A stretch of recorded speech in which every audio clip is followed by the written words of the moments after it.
여러분, 예수 그리스도께서는 종의 멍에를 메고 있는, 죄의 멍에를 메고 있는 우리를 구원해 주셨습니다. 마치 덫에 걸린 짐승, 요즘은 이제 덫 설치가 불법이잖아요.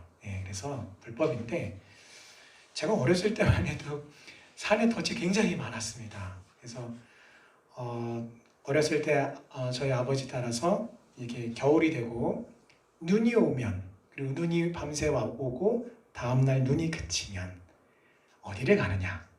사냥을 갑니다. 왜냐하면 눈 위에 짐승들의 발자국이 남기 때문이죠. 그래서 사냥총을 들고 저는 이제 쫄래쫄래 아버지 뒤를 따라서 제가 하는 일은 뭐 아주 간단해요. 쏘시면 가서 집어오고 뭐 이제 허드렛 일을 하는 건데, 이제 안전을 위해서, 안전이 가장 최선이다 보니까 항상 저는 아버지 뒤에, 총을 들고 계시니까 뒤에. 근데 그렇게 다니다 보면은 의외로 우리는 모르는데 산에 덫을 설치하신 분들이 꽤 있다 보니까 다니다 보면 막 덫에 막 걸려 있는 짐승들이 있단 말이에요. 어떤 짐승은 죽어 있고, 어떤 짐승은 세상에 얼마나 몸부림을 쳤는지 발목이 끊어져서 발목만 남아 있고 도망간 거죠.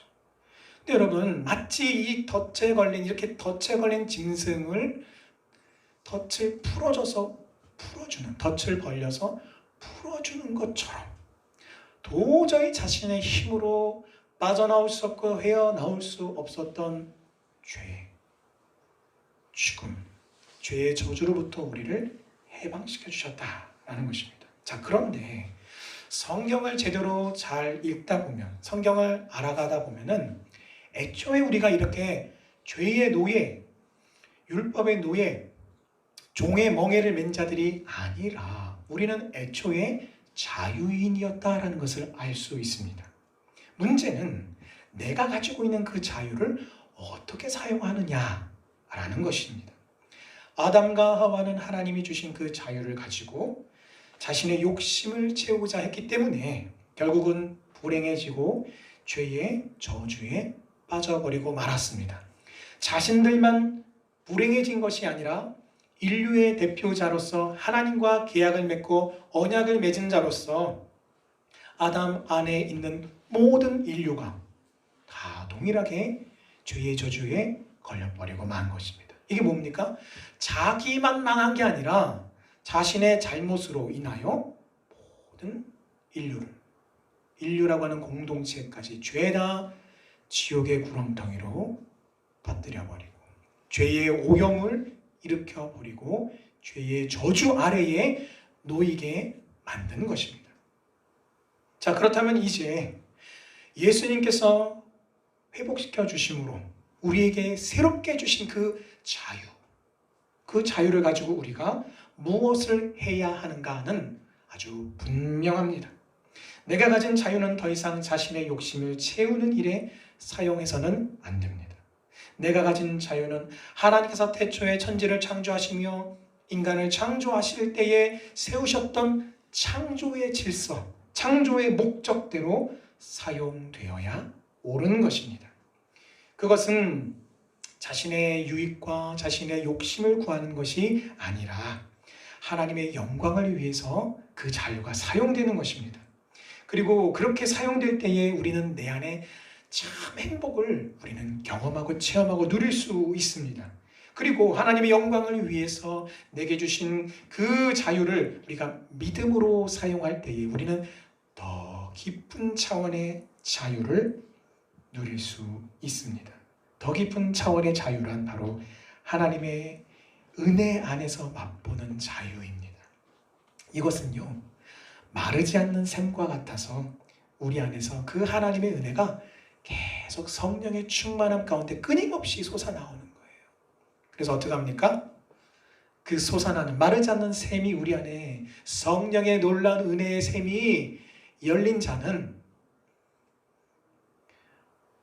환난과 곤고함 가운데 있어도 기쁘고 감사하고, 괴로움과 혹은 우리에게 무엇이 이 세상에 필요한 유한한 자원들이 부족하여서 우리가 괴로울지라도, 그것으로 인하여서 우리가 우겨쌈을 당할지라도 그것으로 인하여서 우리가 넘어지거나 우리가 좌절하지 않습니다.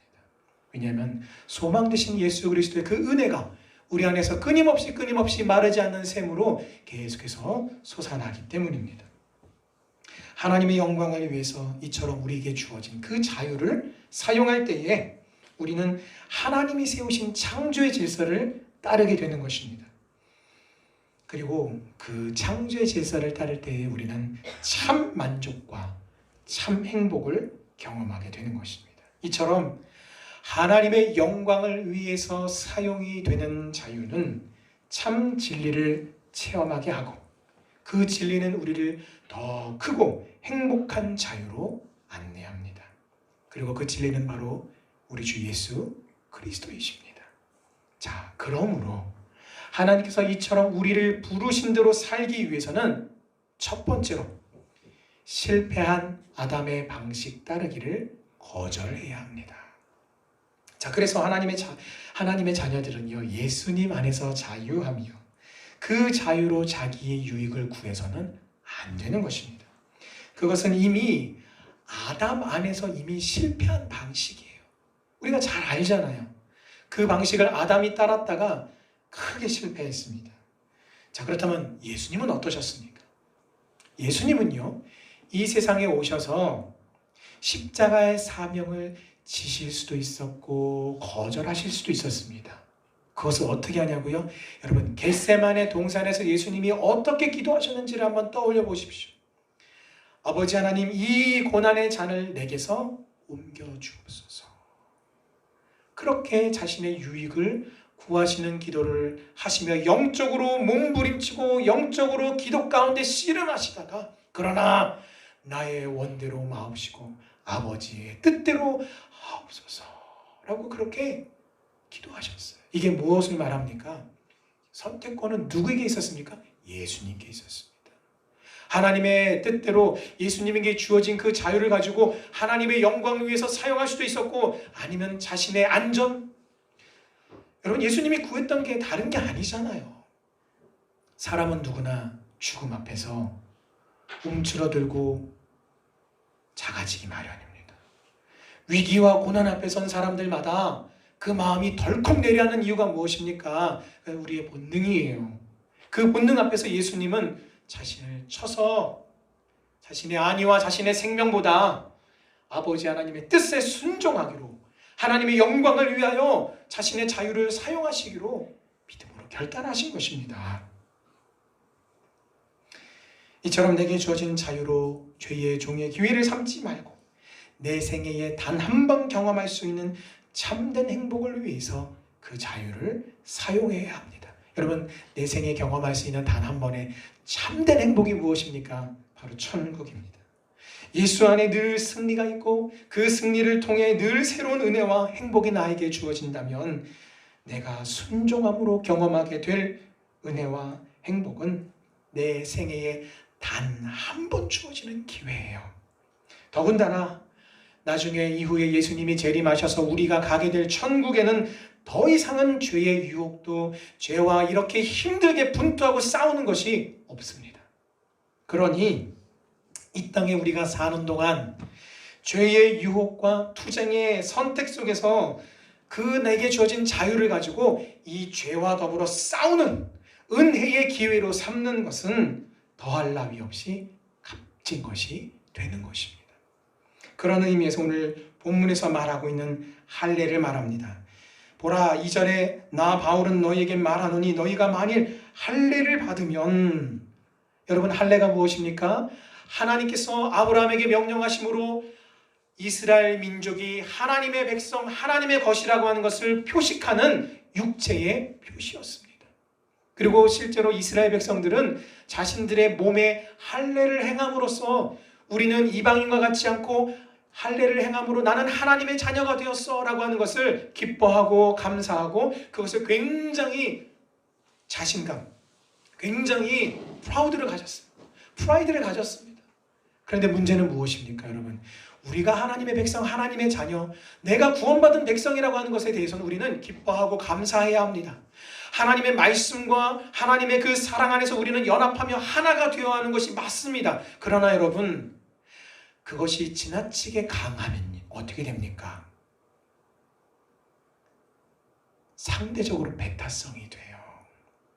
제가 어렸을 때에 제 모교를 갔던 때의 경험입니다. 개척교회를 이렇게 출석하다가 제가 교회를 옮기고 중학교 2학년 때 그때 제 모교를 처음 방문을 했습니다. 중등부를 갔죠.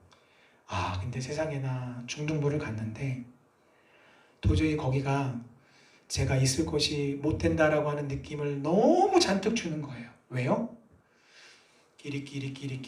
끼리만 대화하고 교제하고, 그래도 그나마 유일하게 회장님께서, 학생 회장이시죠. 중등부 회장이신 회장님께서 저를 얼마나 정성 들여서 보살펴 주시고 관심 있어 하시고 웰컴해 주셨는지 그분 때문에 처음에 잘 정착을 했어요. 또 감사한 것은 하나님이 제 안에 오기를 주셔서 가장 그 안에 핵심 멤버 3명이 있었는데 제가 그래 두고 보자 하나님께 은혜를 구하면서 나중에 제가 어떻게 됐냐면 하나님의 은혜로 핵심 멤버 3명이 핵심 멤버 4명으로 늘어나게 되었습니다. 제가 그 안에 들어간 거죠. 제가 거기서 철저히 무엇을 깨달았냐면요, 우리끼리 서로 사랑하고 우리가 함께 더불어 교제하고 하나 되는 것 반드시 중요하고 필요합니다. 그 교회 공동체가 하나님의 말씀으로 하나 되고 사랑 안에서 하나 되는 것 반드시 있어야 합니다. 그러나 그것과 함께 더불어서 무엇이 있어야 합니까? 항상 한 자리, 항상 다시 새롭게 들어올 새 가족을 위한 웰컴의 자리가, 여러분 그런 오픈성이 우리 안에 함께 있어야 교회가 폐쇄성을 띠지 않고 그네들만의 리그가 되지 않고 언제나 어디서나 예수님께서 찾아 헤매셨던 한 영혼을 구원해내고 우리 교회 공동체 안에 사랑으로 담아낼 수가 있는 것입니다. 근데 여러분, 이스라엘 백성들이 하나님이 주신 그 축복의 표식인 할례를 가지고 어떻게 했습니까? 프라이드를 가지는 것은 좋은데 할례의 표식이 없는 이방인들을 향하여 저런 인간도 아닌 것들이라고 하면서 경멸했어요. 여러분, 왜 하나님이 그들에게 주신 그 축복을 가지고 그들이 그 자유를 가지고 하나님의 축복을 나눠주고 하나님의 생명을 증거하고 전달해주는 생명의 통로의 역할을 하지 못하고 하나님이 주신 그 축복을 가지고 오히려 다른 사람들을, 다른 영혼들을 저주하고 경멸하는 이런 죄를 저질러야 되느냐 말입니다. 그러나 하나님께서 택하신 방법은 오늘 말씀에 말씀하신 것과 같이 율법을 지킴으로써의 방법이 아니라 은혜의 방법을 하나님이 선택하셨습니다. 왜냐하면 율법을 온전히 지킬 수 있는 사람은 아무도 없기 때문입니다. 그래서 하나님은 예수 그리스도를 십자가의 온전한 희생의 제물이 되게 하심으로써 율법으로도 해결할 수 없었던 죄의 문제를 온전히 그리고 단번에 해결하셨습니다. 자, 그렇기 때문에 어떤 일이 벌어집니까? 잘 들으셔야 돼요. 하나님께서는 은혜의 방법을 선택하셨기 때문에 이 은혜의 방법을 무시하고 따르지 않으며 율법의 정신과 율법의 방식을 택하는 사람은 오늘 성경에 분명히 말하고 있습니다. 예수 그리스도와 아무런 관계가, 상관이 없는 사람이다. 예수님과 관계가 없다는 것은 더 이상 하나님의 백성이 아니라는 것입니다.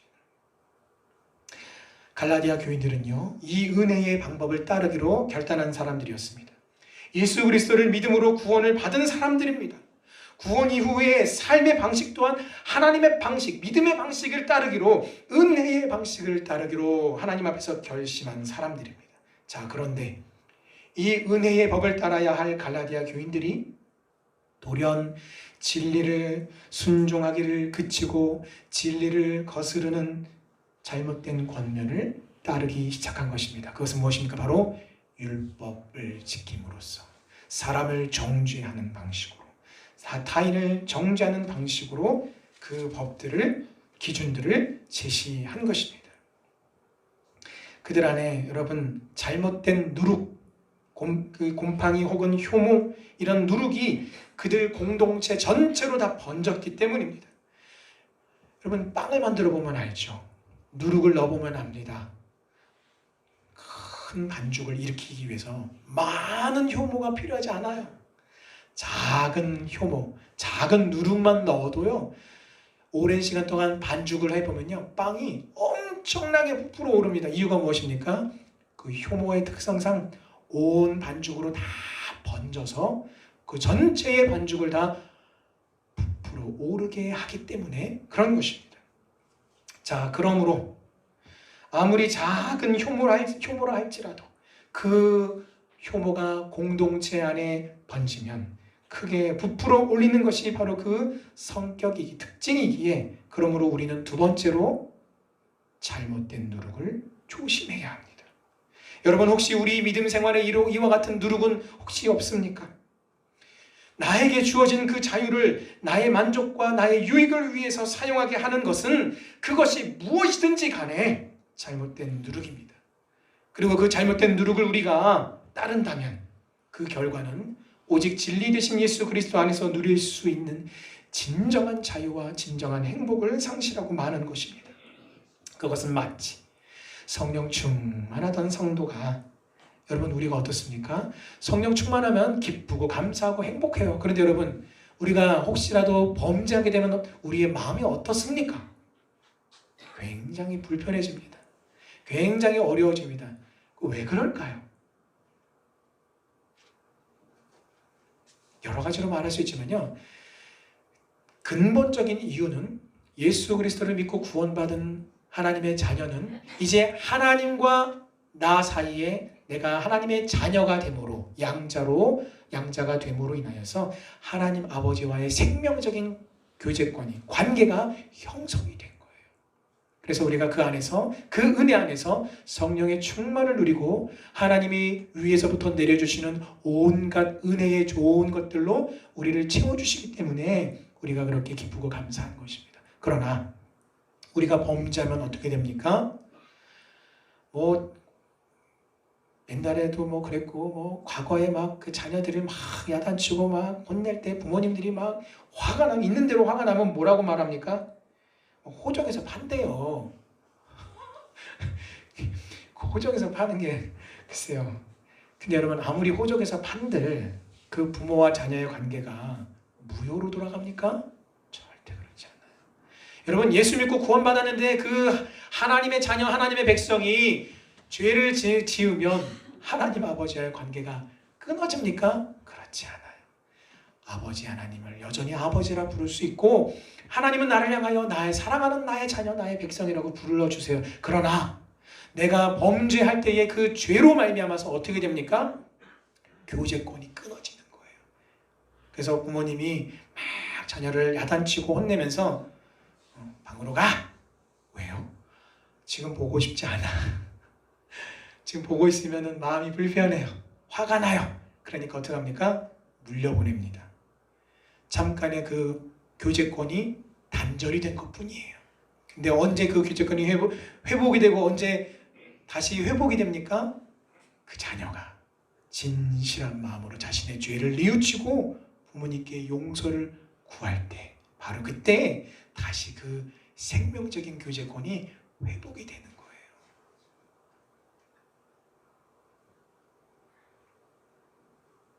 내 안에 잘못된 누룩이 있다면 그것은 무엇입니까? 그것은 오늘 10절에서 말씀하시는 아무 다른 마음이라는 것입니다. 하나님의 마음과 다른, 하나님의 선하시고 기뻐하시고 온전하신 뜻과 다른 그 어떤 마음도 품어서는 안 됩니다. 왜냐하면 하나님의 생각과 다른 것을, 다른 마음을 우리가 품는 순간 그것이 무엇이 되요? 악한 누룩이 되어서 우리의 온 마음에 퍼지게 된다는 것입니다. 그리고 결국은 그것이 우리 마음에 퍼지게 되면 어떻게 됩니까? 처음에는 그냥 생각만 했어요. 저렇게 하면 좋겠다. 이렇게 하면 좋겠다. 생각만 했단 말이에요. 근데 어떻게 합니까? 그 악한 생각을 회개하지 않고 그냥 가만 놔뒀어요. 그걸 내가 반드시 해야지도 아니에요. 그 생각을 가만히 놔두면 어떻게 됩니까? 누룩처럼 퍼져요. 내 마음을 꽉 채우고 그것을, 내 마음을 주장해서 그것을 회개하고 온전히 돌이키지 않는 이상은 어느 순간 그것을 내가 행동으로 옮기게 된단 말이에요. 행동으로 옮기지 않아도 어떻게 됩니까? 평상시에 먹었던 그 마음이 내가 분노하고 화가 날 때 어떻게 됩니까? 입 바깥으로 확 쏟아져 나오는 거예요. 그렇게 되면 결과적으로 우리는 하나님의 영광을 위해서 사용하도록 받은 자유를 가지고 실패한 아담과 같이 자신의 만족과 자신의 유익과 자신의 그 죄 짓는 것을 위해서 하나님이 주신 자유를 허비하게 될 뿐입니다. 따라서 우리는 나 스스로를 위해서 하나님과 같은 마음, 아버지 하나님의 마음과 같은 마음을 품기 위해서 노력해야 합니다. 빌립보서 2장 5절 말씀에 너희 안에 이 마음을 품으라 곧 그리스도 예수의 마음이니, 또한 레위기 11장 45절에 나는 너희의 하나님이 되려고 너희를 애굽 땅에서 인도하여 낸 여호와라 내가 거룩하니 너희도 거룩할지어다. 아멘. 이렇게 말씀하셨어요. 나를 위해서뿐만이 아닙니다. 우리는 우리의 지체들, 우리의 교회 공동체를 위해서, 나의 가족을 위해서, 나의 이웃을 위해서도 하나님의 마음 품기를 위해서 애써야 합니다. 왜냐하면 오늘 10절 말씀에 보니까 하나님의 자녀들을 요동하게 흔들어서 다른 마음을 품게 만드는 자는 누구든지 심판을 받으리라고 경고하고 있기 때문입니다. 내가 하나님의 마음을 품지 않고 자기의 유익을 구하며 하나님이 주신 자유를 죄를 위해서 허비할 때 생기는 결과는 나 혼자 잘못되는 것이 아니라 아담과 하와가 범죄함으로 잘못했던 것처럼 반드시 그것이 누룩이 되어서 공동체 안에, 교회 안에 전염된다라는 것을 반드시 명심하셔야 합니다. 오늘 9절 말씀처럼 9절에 뭐라고 말씀하고 있습니까? 적은 누룩이 온 덩이에 퍼진다라고 말씀하고 있습니다. 여러분, 그러므로 우리는 하나님의 일과 관련하여서 부정적인 말을 하지 마십시오. 그 일이 하나님을 기쁘시게 할 수 있는 것이라면 그 일을 추진하는 역량과 재반 사항이 열악하고 부족해도 하나님께서 채우심으로 일하실 줄 믿습니다. 홍해를 가르기 위해서 이스라엘 백성들이 무슨 지혜를 짜낸 적이 있습니까? 무슨 노력을 했습니까? 그들은 아무것도 한 것이 없습니다. 다만 하나님께서 하나님의 구속의 역사라고 하는 큰 물줄기를 이루기 위해서 일하심으로 홍해를 가르시는 것을 단지 지켜봄으로써 하나님의 은혜의 증인, 하나님의 역사의 증인, 하나님이 일으키시는 기적의 증인들이 되었을 뿐입니다. 오히려 그들은요, 애굽을 탈출해서 막 나갈 때는 기뻐하며 하나님을 찬양했던 사람들이 애굽 병사와 홍해 사이에 가로 놓여서 죽게 되자 모세와 하나님을 향하여 이렇게 원망했습니다. 자, 출애굽기 14장 11절 12절 말씀입니다. 자, 우리 같이 읽겠습니다. 시작. 그들이 또 모세에게 이르되 애굽에 매장지가 없어서 당신이 우리를 이끌어내어 이 광야에서 죽게 하느냐? 어찌하여 당신이 우리를 애굽에서 이끌어내어 우리에게 이같이 하느냐? 우리가 애굽에서 당신에게 이른 말이 이것이 아니냐? 이르기를 우리를 내버려 두라. 우리가 애굽 사람을 섬길 것이라 하지 아니하더냐? 애굽 사람을 섬기는 것이 광야에서 죽는 것보다 낫겠노라. 거봐, 내가 뭐라 그랬어? 이거예요. 오늘 우리 흔히 자주 하는 말이죠. 거봐, 내가 뭐라 그랬어? 그럴 거라 그랬잖아. 라는 식으로 지금 얘기하는 거예요. 가나안 땅을 향해 지금 자신들을 인도하고 계시는 하나님을 그들이 모시고도 우리가 애굽 사람을 섬기겠다고 하지 않았었느냐? 라고 따지는 이스라엘 백성들의 모습은 하나님의 백성인 저와 여러분들에게 있어서 부정적인 말과 부정적인 생각, 부정적인 주장들이 얼마나 불신자적인 행위인지를 다시금 깨닫게 하는 것입니다. 더군다나 그것은요, 애굽 사람들을 섬기겠다고 지금 말하고 있어요. 여러분, 이 이스라엘 백성들이 왜 그렇게 말을 했을까요? 행동으로 패턴화되기 이전에 그들의 그 정신의 문제인 거예요. 그들의 태도의 문제인 거예요. 그것은 어떤 상황에서도 여호와 하나님만을 섬기겠다라고 하는 믿음의 백성의 태도가 아닙니다. 오히려 여러분 여호수아와 갈렙을 한번 생각해 보십시오. 10명의 정탐꾼들과 그들의 말을 듣고 하나님과 모세를 원망하던 이스라엘 백성들의 부정적인 태도와 행위는 하나님의 진노를 샀습니다. 왜냐하면 그들의 불평과 원망과 그 불신은 하나님의 언약을 향하여 또한 하나님의 약속과 하나님의 일하심을 향하여 부정적인 말과 행위였기 때문에 또한 불신앙이었기 때문이고 하나님은 그러한 불신앙을 용납하지 않으시기 때문이에요. 그래서 처음엔 10명이었어요. 10명만, 처음엔 10명만 부정적인 말, 부정적인 평가가 있었는데 그 10명이 그렇게 부정적인 말과 평가를 하고 하니까 어떻게 됐습니까? 이스라엘 백성 공동체가 당시에 200만에서 300만을 봅니다. 어마어마한 숫자죠. 근데 여러분, 모세와 여호수아와 갈렙을 제외한 나머지 모든 사람들이 다 똑같이 10명이 하던 말대로 부정적인 말로, 부정적인 평가로 그들을 가나안 땅으로 인도해 드리시겠다고 한 하나님을 향하여 원망하고 밤새도록 큰 소리를 내며 통곡을 하며 울었습니다. 왜요? 죽게 됐다고요. 망하게 되었다고요. 이럴 것 같았으면 차라리 그냥 애굽 땅에서 그냥 종으로 살았던 것이 더 낫지. 우리가 구태여 여기까지 볼 게 있다고 여기 와서 죽게 되었느냐. 하나님이 우리를 애굽이 아니라 광야에 이끌어내서 죽게 하시는 것이구나 라고 그렇게 원망하고 불평하고 하나님을 불신했던 것입니다. 단지 처음엔 10명이 하나님의 뜻을 향해 부정적인 말과 행동을 했을 뿐인데 이 부정적인 누룩이 200만에서 300만으로 보고 있는 온 이스라엘 공동체 안에 삽시간에 번지고 말았습니다.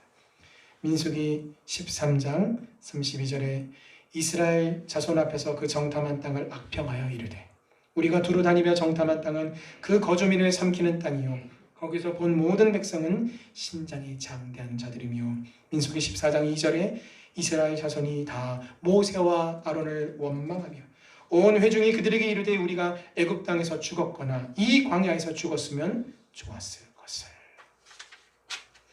9절에 말씀하시는 적은 누룩이 온 덩이에 퍼진다라는 말씀을 기억하십시오. 그러므로 우리는 나 자신의 영적인 유익을 위해서뿐만 아니라 신앙 공동체인 교회를 위해서라도 우리의 가족들을 위해서라도 내 안에 악한 누룩을 조심해야 합니다. 참된 진리와 행복을 위해서 하나님의 자유를 선용하는 데 걸림돌이 되는 모든 악한 누룩을 여러분 스스로 베어버리셔야 돼요. 그것을 오늘 12절 말씀에서 권면하고 있습니다. 자, 왜냐하면 자기 스스로 그것을 경계하고 내 안에 역사하지 못하도록 깨어있지 않으면 결국은 그것과 함께 멸망하기 때문에 그렇습니다. 잼을 먹다가요, 뚜껑을 딱 열었는데 깜빡했나 봐요. 나중에 먹으려고 보니까 잼 위에 하얀 곰팡이가 펴있더라고요. 제가 정말 몰라서 여쭤봤는데 그러면 위에만 걷어내고 먹어도 되나요? 먹었는데 괜찮다고 주길래 먹었어요.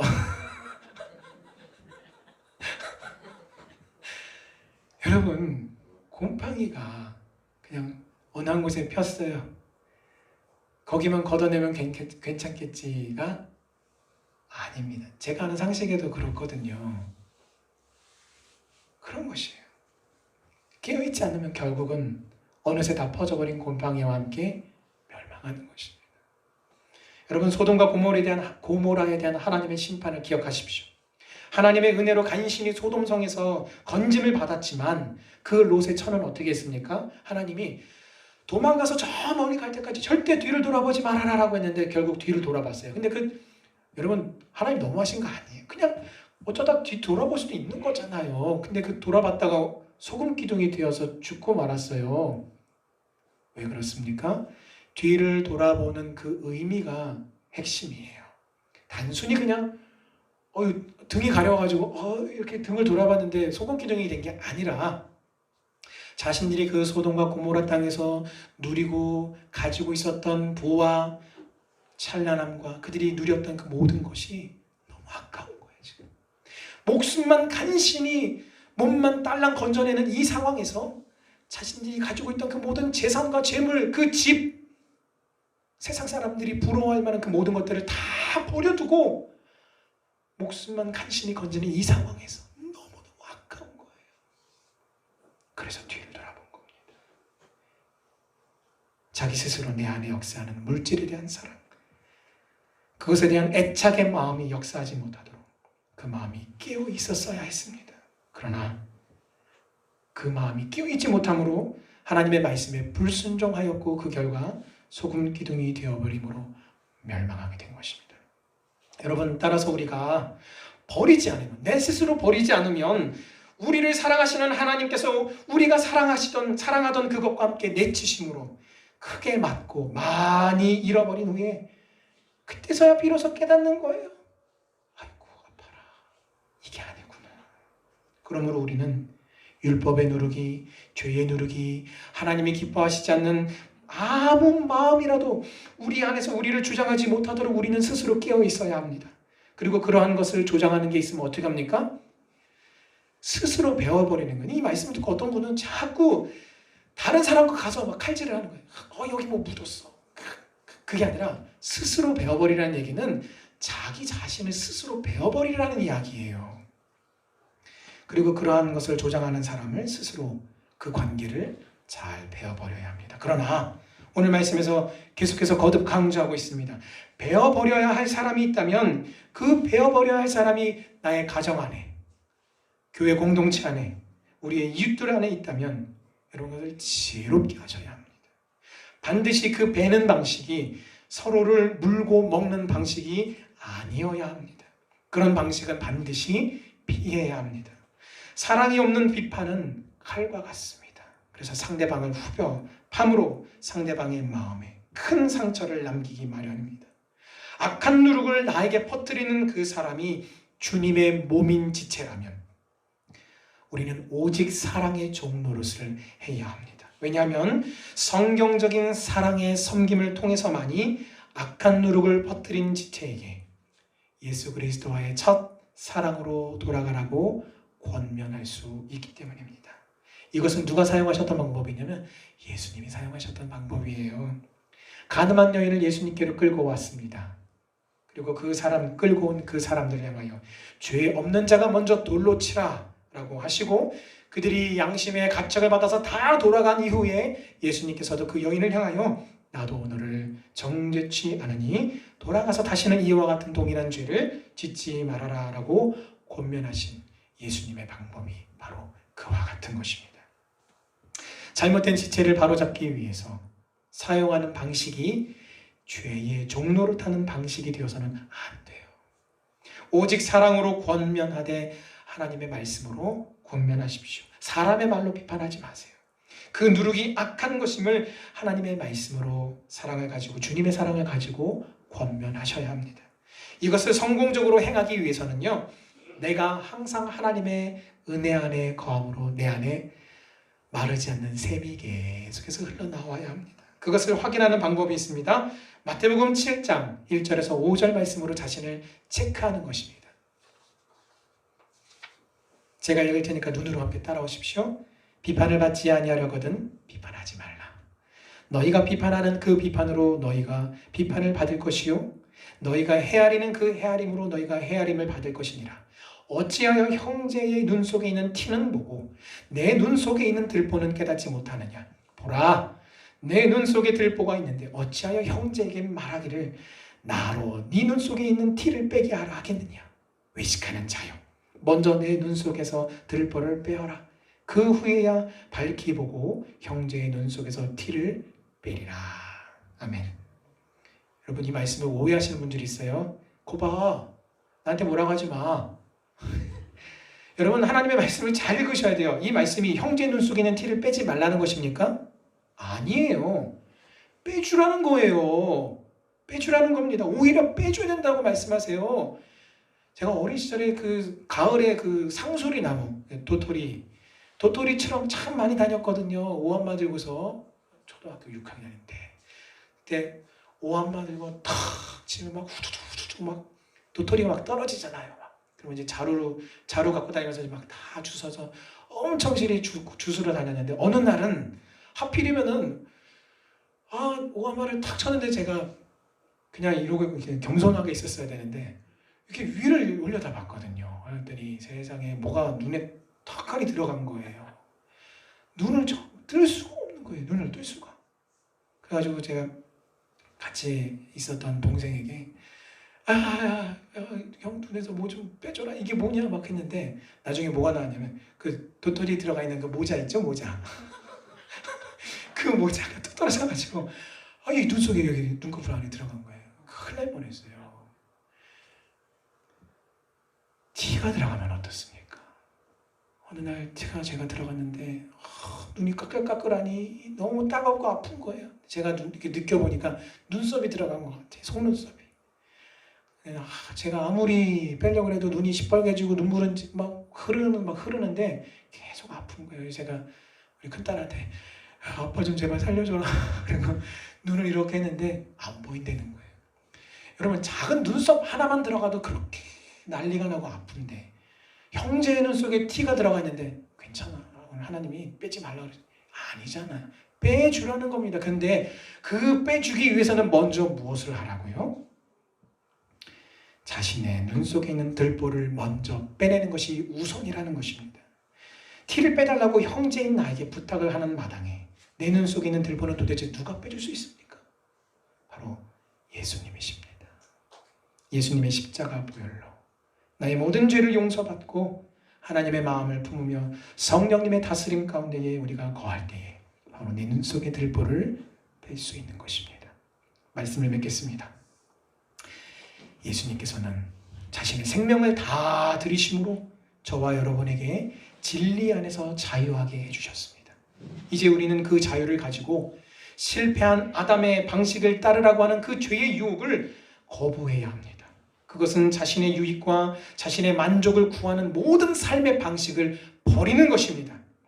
하나님의 마음과 하나님의 선하신 뜻과 하나님의 선하시고 기뻐하시고 온전하신 뜻과 다른 것은 그것이 무엇이든지 간에 그것을 버리는 것입니다. 그것이 나 자신을 포함하여 교회 공동체에 우리 가정의 영적인 유익을 위해서 반드시 요구되고 필요한 것입니다. 부정적이고 불신앙적인 생각과 말과 행동은 그것이 아무리 당위성이 있어 보이고 훌륭해 보인다, 좋아 보인다 하더라도 여러분 스스로 베어버리시기를 바랍니다. 내 안에 있는 그것을 나 스스로 베어버리는 것입니다. 다만 그 상대가 주님의 몸된 지체라면 오직 사랑으로 서로에게 종노릇하십시오. 그것이 자유를 위하여 부르심을 받은 대로 순종하는 것이고 육체의 기회를 박탈함으로써 주님처럼 주님을 닮아가며 주님처럼 성숙해 가는 것이기 때문입니다. 예수님께서 모든 이웃을 자신의 몸을 사랑하셔서 십자가에서 죽으심으로 구원의 역사를 이루셨습니다.